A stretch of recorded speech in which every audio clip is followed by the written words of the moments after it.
गुरुग्राम के विकास कार्यों की। आइए अब हम बात करते हैं आर्टेमिस्ट अस्पताल की। गुरुग्राम के आर्टेमिस अस्पताल में वर्ल्ड थैलेसीमिया डे मनाया गया। आर्टेमिस अस्पताल ने आज एक प्रेस वार्ता के दौरान डॉक्टर ने थैलेसीमिया के बारे में बताया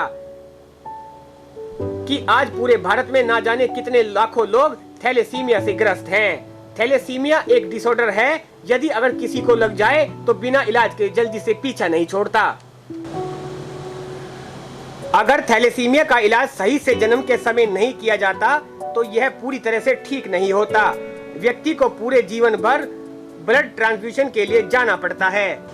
थैलेसीमिया का टेस्ट अगर माँ बाप सही समय पर करवा ले तो होने वाले बच्चे को थैलेसीमिया डिसऑर्डर से बचाया जा सकता है।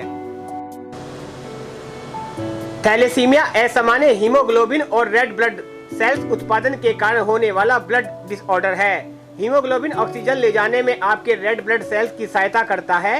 रेड ब्लड सेल्स और हीमोग्लोबिन में कमी के परिणाम स्वरूप एनीमिया हो सकता है। पहली चीज़ तो हम सब आप सब लोगों को ये बताना चाहते हैं कि आज 8 मई है। 8 मई को पूरी दुनिया में वर्ल्ड थैलेसीमिया डे कमेमोरेट किया जाता है। बेसिकली ये डे सेलिब्रेट इसलिए किया जाता है ताकि थैलेसीमिया के बारे में लोगों को अवेयरनेस कराया जाए, ताकि हम किस तरीके से इस डिज़ीज़ को प्रिवेंट कर सकते हैं। अगर कई लोगों को अगर नहीं पता है तो मैं बताना चाहता हूँ तो थैलेसीमिया एक जेनेटिक बीमारी होती है जो कि आधी इस तरीके से कह सकते हैं कि ट्रेट फादर मदर अगर दोनों कैरियर हैं तो बच्चे में थैलेसीमिया पूरी बीमारी होती है। इस बीमारी में होता क्या है कि ये एक डिफेक्ट होता है हीमोग्लोबिन का, जिसकी वजह से बच्चे को हर महीने ब्लड चढ़ाने की ज़रूरत पड़ती है।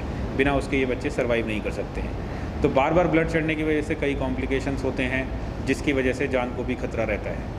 तो अगर हम इसके इलाज की बात करें तो इलाज तो बोन मैरो ट्रांसप्लांट ही होता है, जिसके द्वारा इस बीमारी को क्योर किया जा सकता है। अदरवाइज़ जो पेशेंट ट्रांसप्लांट किसी भी कारण वजह से जो ट्रांसप्लांट नहीं करा सकते हैं, उनको फिर पूरी ज़िंदगी भर ब्लड चढ़ाने की ज़रूरत पड़ती है और साथ ही साथ आयरन निकालने के लिए मेडिसिन या जिसको आयरन किलेशन थेरेपी बोलते हैं वो दी जाती है।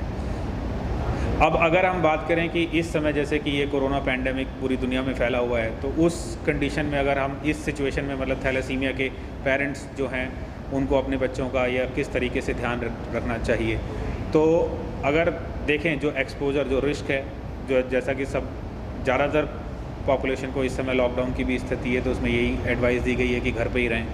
पर क्योंकि थैलेसीमिया ऐसी बीमारी है कि ब्लड चढ़ाने के लिए अस्पताल तो जाना पड़ेगा, तो अस्पताल जा सकते हैं और रेगुलर अपना जिस तरीके से ब्लड ट्रांसफ्यूजन और अपने डॉक्टर से फ़ोन पे संपर्क में रहें। सिर्फ ब्लड चढ़ाने के अलावा और किसी के लिए अस्पताल जाने की मेरे हिसाब से ज़रूरत नहीं है। रही बात अगर हम ट्रांसप्लांट की बात करें तो इस पैंडेमिक वाली सिचुएशन में मेरी सलाह यही है कि हमें ट्रांसप्लांट अवॉइड करना चाहिए, क्योंकि ट्रांसप्लांट हमें मालूम है एक इम्यूनो कॉम्प्रोमाइज स्टेट है, उसके लिए अस्पताल में भर्ती रहना पड़ेगा। एंड थैलेसीमिया इस एकदम से ऐसा कोई जानलेवा बीमारी नहीं है, तो जब हमारा कुछ कंट्रोल हो सकता है 6 महीने साल भर में कोई वैक्सीन इसका आ जाए कोरोना वायरस का, तो उसके बाद में अगर हम ट्रांसप्लांट के लिए कराते हैं तो ये मेरी सलाह है कि एटलीस्ट 6 महीने साल भर तक तो हमें ट्रांसप्लांट के बारे में नहीं सोचना चाहिए एटलीस्ट इस पैंडेमिक सिचुएशन। तो जैसे सर ने कहा कि एक जेनेटिक बीमारी है, तो ऑब्वियसली बच्चे यूजुअली पहले सबसे ज़्यादा सिम्टोमेटिक हो जाते हैं।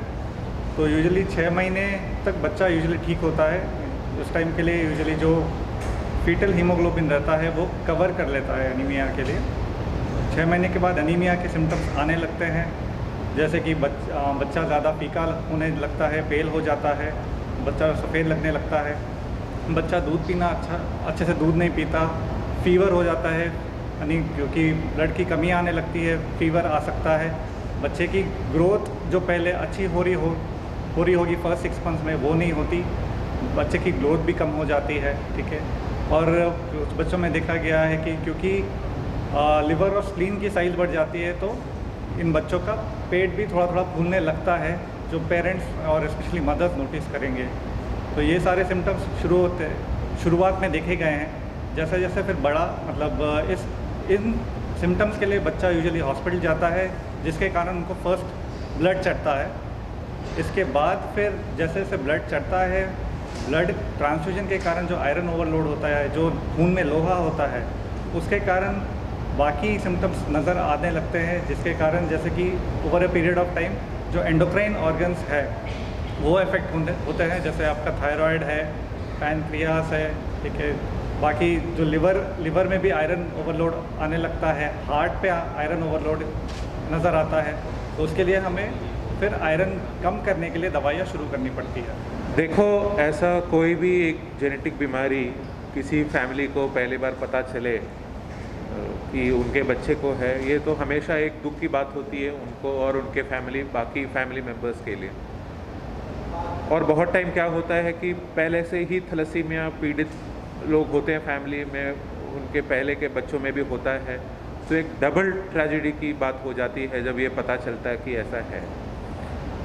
और इंडिया में पॉपुलेशन इतना हाई अमाउंट ऑफ पॉपुलेशन है, हर जगह ब्लड की फैसिलिटी उतनी अच्छी नहीं है।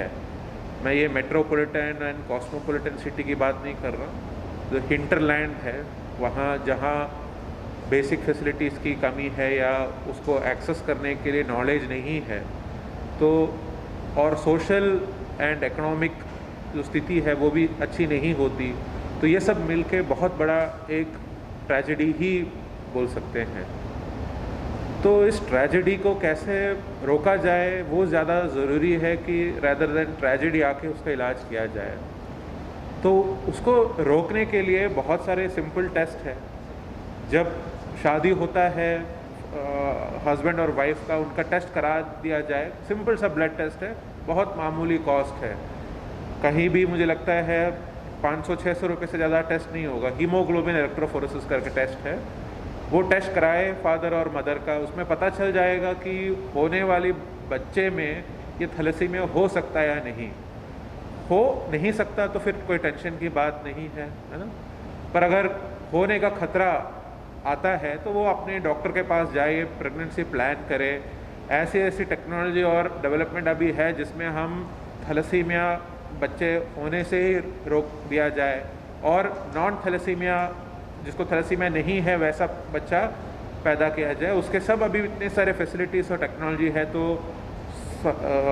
पूरे समूह में इसकी जानकारी को आप लोगों को फैलाना चाहिए कि थैलेसीमिया होने के पहले ही उसको रोका जाए। और ये एकदम 100% प्रिवेंटिव डिसीज़ है। हालांकि ये जेनेटिक है पर इसको 100% प्रिवेंशन किया जा सकता है। बहुत टाइम जैसे गर्भवती महिला का बहुत सारा टेस्ट होता रहता है, ये टेस्ट और ऐड कर लो, 500 रुपये आपका जाएगा, बट इस 500 रुपये से आप करोड़ों का पैसा बचा सकते हो ज़िंदगी में। और उसके अलावा बहुत सारे संकटों से आपके फैमिली और वो पैदा होने बच्चे जो जिसको पता ही नहीं था कि होने वाला है, वो भी आप प्रिवेंट कर सकते हो। तो ये आपके और पूरे NGO सभी और गवर्नमेंट और सभी सिटीजन का रिस्पॉन्सिबिलिटी है कि ये इन्फॉर्मेशन पहुंचाया जाए सभी को। NCR न्यूज़ को लाइक और सब्सक्राइब जरूर करें। नमस्कार।